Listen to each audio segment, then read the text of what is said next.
venez de le voir. Et je vais vous demander une première chose.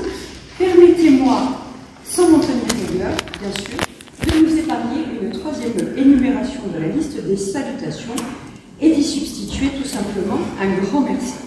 Merci pour votre présence, merci pour l'accueil que vous m'avez réservé depuis mon arrivée, tout en ayant une pensée pour celles et ceux qui auraient aimé partager ce moment avec nous et qui n'ont pu se faire. Les audiences d'installation sont toujours des moments très attendus.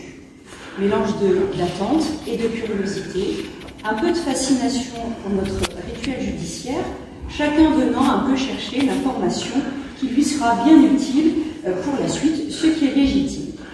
Je vais donc, comme mon faux départ, en décevoir plus d'un. Et sachez-le de manière parfaitement assumée. N'y voyez de ma part aucune malice ou encore de la prétention, bien au contraire.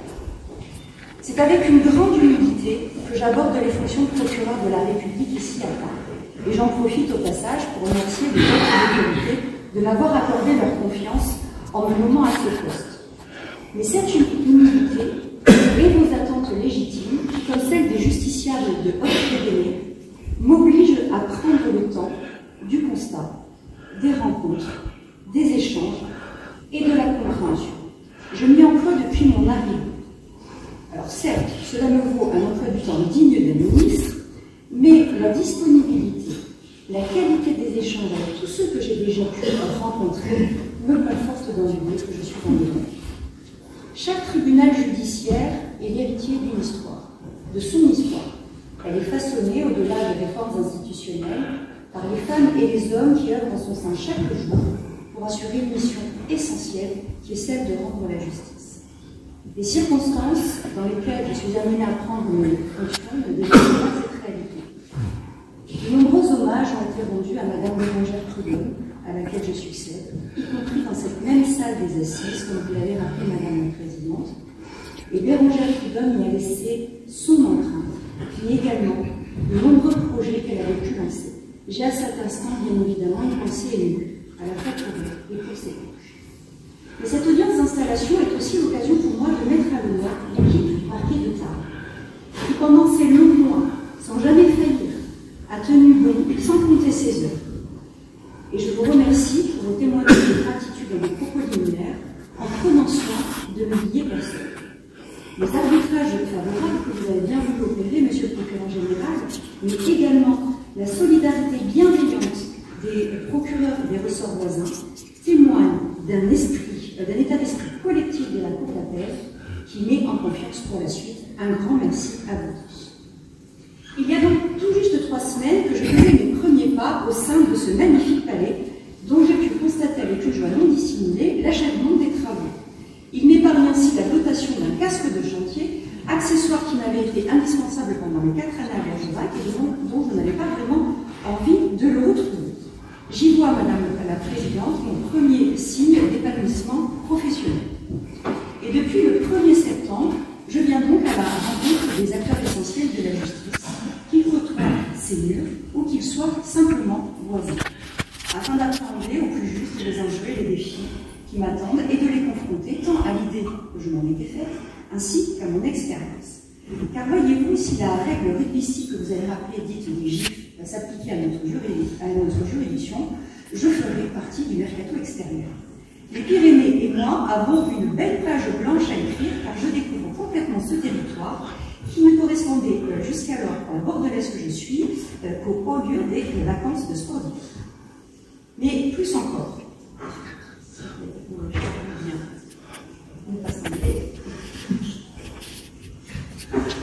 mais plus encore, c'est bien cette page blanche, nous allons l'écrire ensemble, pour que notre juridiction soit l'image de ce département, authentique et ambitieuse, mais également combative et solidaire, aussi solidaire qu'une équipe de rugby, sport cher à moi. J'aurais pu, au moment de me projeter dans ce beau département qui m'était inconnu, me faire une idée des incontournables à visiter en consultant le célèbre site TripAdvisor. Allez savoir pourquoi j'ai opté plutôt pour la consultation du site intranet de la Cour d'appel de Pau afin d'identifier les incontournables judiciaires du ressort. Des formations professionnelles probablement, Préparation au combat sportif qui nous attend et que vous avez décrit, Madame la Présidente, assurément. Laissez-moi donc vous livrer le top 5 des incontournables judiciaires du ressort que j'ai pu identifier entre constats et défis à relever. Incontournable numéro 1, le talent oratoire de Madame la Présidente. Chère Muriel, quel bonheur de découvrir la vie d'une juridiction à travers vos discours, toujours inspirés et structurés, autour d'une culture contemporaine aussi éclectique que drôle, qui sait faire voyager le public de nos audiences solennelles, de Star Wars au Vendée Globe, en passant par des métaphores météorologiques ou bibliques. Votre discours du jour ne fait pas exception à la règle. La métaphore du coaching personnel démontre une nouvelle fois votre capacité à piocher dans les tendances actuelles, telles que le développement personnel, pour nous offrir un angle de vue différent, en nous invitant à faire le fameux pas de côté si salvateur. Nos échanges depuis mon arrivée augurent d'une collaboration constructive et dynamique. Nos énergies cumulées seront au service de cette juridiction, épaulées solidement par notre directrice de greffe, dont les grandes compétences et la parfaite connaissance de ses agents et des enjeux locaux nous seront très précieuses. Un grand merci à toutes les deux pour l'accueil chaleureux que vous m'avez réservé. Incontournable numéro 2, l'intérim des procureurs par M. Julien Michel. M. Michel, si vous pensiez échapper aux éloges, c'était bien mal me connaître. Par 2 fois en votre qualité de vice-procureur, vous avez eu à assurer l'intérim. En septembre 2022, alors que vous arrivez tout juste du parquet de Béthune, puis de mars 2025 jusqu'à mon arrivée. D'humeur toujours égale, d'un grand calme, doté de compétences professionnelles et humaines indiscutables, vous avez assuré avec brio le rôle de procureur, preuve une nouvelle fois de la confiance qui vous est accordée et des grandes qualités qui sont les vôtres. Vous avez été aidé en ce sens par les autres membres du parquet que nous avons déjà évoqués et dont la plupart sont déjà partis. Je ne pouvais pas ne pas souligner celle qui est toujours là, à la motivation intacte, Madame Zélie Robert, substitut, qui réussit à incarner avec éclat le paradoxe d'être la plus jeune dans la magistrature et dans l'âge et la plus ancienne au parquet de Tarn. Et je n'oublie pas non plus M. Jean-Luc Puyot, magistrat qui, à l'inverse, et il me pardonnera de le souligner, est le plus ancien dans la magistrature et en âge, et qui vous a aussi apporté une aide précieuse à la hauteur de son expérience cumulée tout au long de sa carrière. Mais bien au-delà de l'intérim, M. Michel, vous m'avez dès le mois de mai associé à l'ensemble des sujets importants. Et cette transparence, cette loyauté sont des qualités essentielles pour un magistrat. Vous êtes l'un des piliers de ce parquet, je saurais m'appuyer sur votre précieuse expérience. Incontournable numéro 3. Un maillage territorial à y perdre son latin. Seul TJ du département, j'avais naïvement espéré que des découpages administratifs, judiciaires, zones de défense et d'impasse simplifiés. Je me retrouve en réalité face à un véritable millefeuille qui ferait certainement la joie des amateurs de pâtisserie, mais un peu moins celle de la procureure que je suis. Néanmoins, je suis confiante. Chacun de mes interlocuteurs m'ayant assuré soit qu'on finissait par s'y faire, soit par s'y retrouver. Incontournable numéro 4. Des enjeux de politique pénale aussi constants que la couleur des pistes de ski. Les différents discours des audiences solennelles de rentrée ou la restitution qui a été faite sur l'intranet de la Cour d'appel égrènent inlassablement des thématiques si récurrentes qu'elles constituent des repères aussi fiables que la couleur de nos pistes de ski. De quoi nous interroger collectivement. La lutte contre les trafics de stupéfiants est indiscutablement notre piste noire. Véritable fléau qui gangrène aussi bien les grandes villes que les communes rurales, les Hautes-Pyrénées ne sont pas épargnées. Trafic transfrontalier, ubérisation. Nous devrons agir ensemble pour lutter efficacement contre ce type de comportement. La loi du 13 juin 2025, visant à sortir la France du piège du narcotrafic, nous a doté d'outils dont nous devrons nous saisir collectivement. Et je sais que nous pouvons compter sur l'ensemble des acteurs locaux, mais également sur nos voisins espagnols, forts de leur expérience, pour nous lancer sur cette piste noire avec confiance. La lutte contre les violences intrafamiliales, dans sa dimension tant des violences conjugales que des violences faites aux mineurs, correspond à notre piste rouge comme la couleur de notre alerte permanente dans ces contentieux. Si nous avons gagné en moyens structurels, en moyens humains, nous assurant par là même une descente plus fluide sur cette piste rouge qui reste néanmoins toujours technique, nous devons là encore questionner nos pratiques et agir en allant plus loin dans la transversalité, dans la détection, dans la prévention, au-delà de la répression qui reste notre cœur de métier. Je sais pouvoir compter également sur l'engagement des associations d'aide aux victimes, très mobilisées et investies sur ce contentieux. La lutte contre l'insécurité routière constitue l'éternelle piste bleue. Politique publique majeure, nous disposons depuis plus de 15 ans d'un arsenal juridique et administratif qui nous permet de dévaler avec plus d'aisance des pentes plus douces.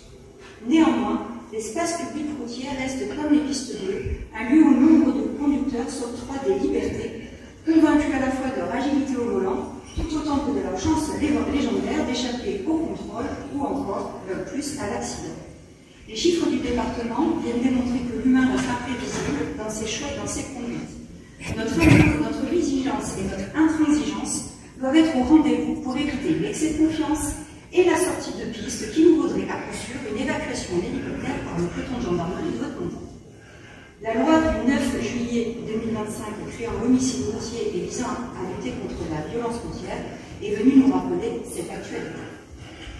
Enfin, la lutte contre les atteintes à l'environnement correspond forcément à une piste verte. Notre département des Hautes-Pyrénées, au patrimoine naturel si beau et authentique, attire à toutes saisons les amoureux des grands espaces naturels et la liberté qu'ils offrent. Malheureusement, ils sont souvent peu sensibilisés au respect dû à la grandeur de ces lieux. Sécurité, préservation et partage des espaces devront guider notre réflexion.